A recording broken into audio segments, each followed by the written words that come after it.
یزید حضرت امیر معاویہ کے بیٹے تھے۔ حضرت امیر معاویہ صحابی رسول تھے اور حضرت امیر معاویہ ابو سفیان کے بیٹے تھے۔ ہمارے نبی کریم صلی اللہ علیہ وآلہ وسلم کی وفات کے بعد خلافت کا سلسلہ شروع ہوا۔ پہلے خلیفہ حضرت ابو بکر صدیق رضی اللہ تعالیٰ عنہ تھے، جنہوں نے 11 ہجری سے 13 ہجری تک 2 سال خلافت کی۔ ان کی وفات کے بعد اگلے خلیفہ حضرت عمر رضی اللہ تعالیٰ عنہ مقرر ہوئے۔ انہوں نے 13 ہجری سے 24 ہجری تک تقریباً 10 سال خلافت کی۔ حضرت عمر کی وفات کے بعد خلافت حضرت عثمان کو ملی۔ حضرت عثمان کی خلافت کی مدت 24 ہجری سے 35 ہجری تک رہی، جو کہ سب سے زیادہ تھی۔ انہوں نے تقریباً 12 سال خلافت کی۔ حضرت عثمان کی وفات کے بعد حضرت علی خلیفہ مقرر ہوئے۔ حضرت علی کا دور خلافت 35 ہجری سے 40 ہجری تک 4 سال 9 مہینے رہا۔ حضرت علی کی شہادت کے بعد اگلے خلیفہ ان کے بیٹے حضرت امام حسن کو بنایا گیا، جنہوں نے 6 ماہ تک خلافت کی۔ ان کے بعد خلافت کا سلسلہ حضرت امیر معاویہ تک پہنچا، جنہوں نے 41 ہجری سے 60 ہجری تک خلافت کی۔ کہا جاتا ہے کہ خلافت حضرت علی تک چلی، اس کے بعد بادشاہت کا سلسلہ شروع ہوا۔ حضرت امیر معاویہ کو حضرت عمر نے اپنے دور حکومت میں شام کا گورنر بھی مقرر کیا تھا۔ یاد رہے یزید حضرت امیر معاویہ کے ہی بیٹے تھے۔ حضرت امیر معاویہ نے اپنی زندگی میں ہی یزید کو اگلا سربراہ مقرر کر دیا تھا۔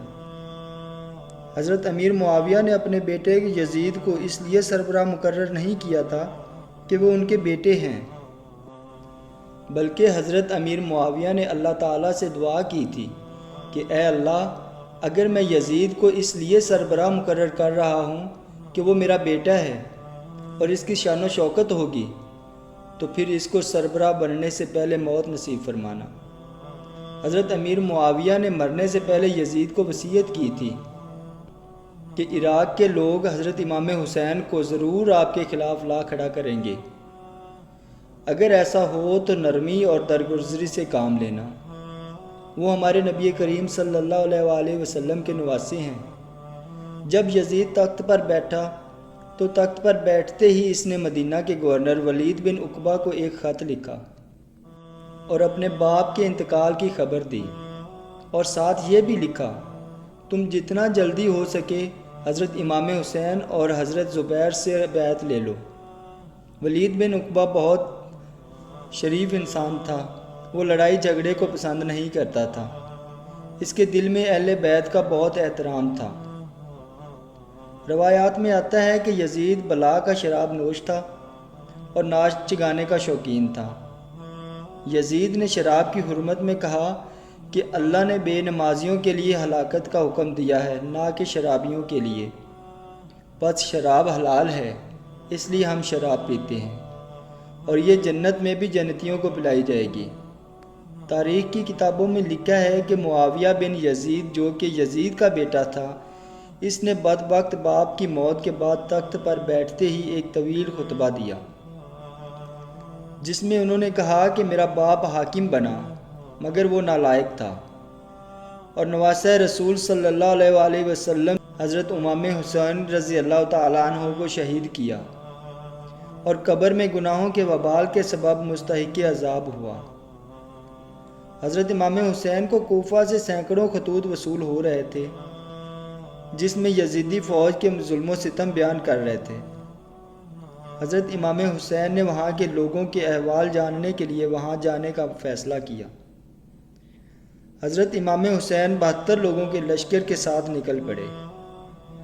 جب یزید کو علم ہوا کہ امام حسین جا رہے ہیں تو انہوں نے حضرت حر کو فوج کا سپہ سالار مقرر کیا اور حضرت امام حسین کے پیچھے بھیج دیا اور کہا کہ جاؤ اور امام حسین سے بیعت لو، اور اگر وہ بیعت نہ دیں تو معاذ اللہ ان کا سر اڑا دو۔ حضرت امام حسین جا رہے تھے تو راستے میں ایک جگہ پر قیام کیا تو وہاں پر ہی یزید کی فوج آ گئی۔ نماز کا ٹائم ہوا۔ حضرت امام حسین نے یزیدی فوج کے سربراہ حضرت حر کی طرف پیغام بھیجا اور پوچھا کہ آپ حضرت امام حسین کے پیچھے نماز پڑھنا پسند کرو گے یا اپنی الگ نماز پڑھو گے؟ تو حضرت حر نے کہا کہ یہ کیسے ممکن ہے کہ نواسہ رسول نماز پڑھا رہے ہوں اور ہم الگ نماز پڑھیں۔ چنانچہ یزیدی فوج نے حضرت امام حسین کے پیچھے نماز پڑھی۔ جب حضرت امام حسین آگے بڑھنے لگے تو حضرت حر نے آپ کے گھوڑے کی لگام پکڑ لی اور کہا، اے حسین، مجھے آپ کی بیعت لینے کے لیے بھیجا گیا ہے۔ تو حضرت امام حسین نے فرمایا، کس کی بیعت؟ اس یزید کی بیعت جو میرے نانا کے دین کا منکر ہے۔ حضرت حر کے دل میں نبی کریم صلی اللہ علیہ وسلم اور اہل بیت کا بہت احترام تھا۔ حضرت امام حسین نے حضرت حر کو کہا کہ اے حر، ہمارے ساتھ چلو، ہم اپنے مقام پر خود کہیں رکیں گے۔ تو آگے آگے حضرت امام حسین کا لشکر اور پیچھے پیچھے یزیدی فوج چڑھ رہی تھی۔ حضرت امام حسین کربلا کے مقام پر رکے اور دریا کے کنارے خیمے نصب کرنے کو کہا۔ جب یزید کو پتہ چلا کہ حر کو میں نے امام حسین کا سر لینے کے لیے بھیجا تھا، وہ اس کے ساتھ ساتھ چل رہا ہے، یہ کیا اس کو قتل کرے گا؟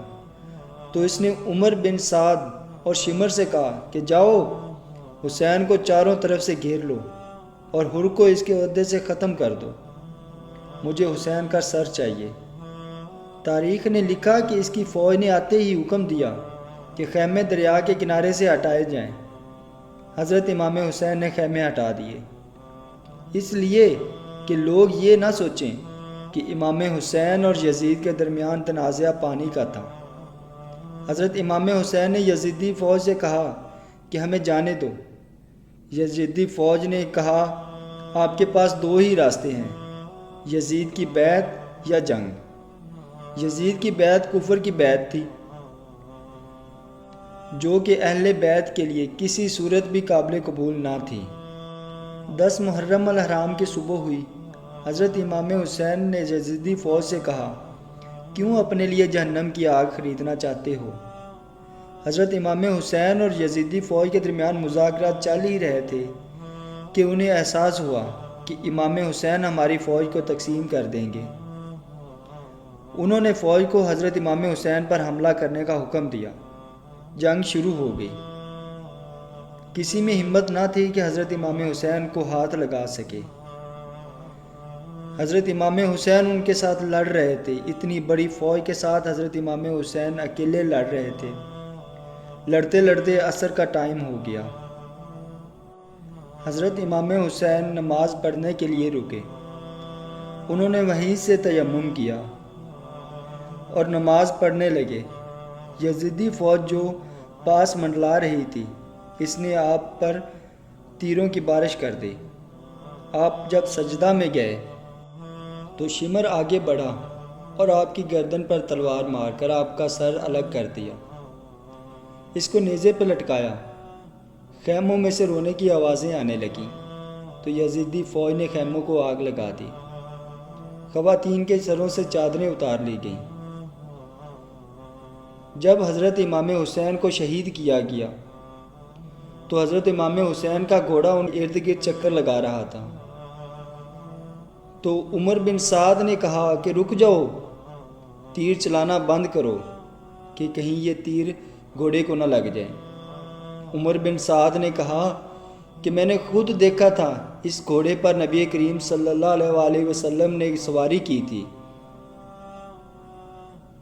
چنانچہ ان کے دل میں گھوڑے کے لیے تو احترام تھا جس کے اوپر ہمارے نبی نے سواری کی، لیکن ان کے نواسے کا احترام نہ تھا۔ تو دوستو، یہ تھا کربلا کا واقعہ کہ کربلا کا واقعہ کیوں ہوا۔ اگر آپ کو ہماری ویڈیو اچھی لگی تو اس کو لائک، سبسکرائب اور شیئر ضرور کیجیے گا تاکہ آپ کے دوستوں کو بھی اس کی پتہ چل سکے واقعہ کربلا کیوں ہوا تھا۔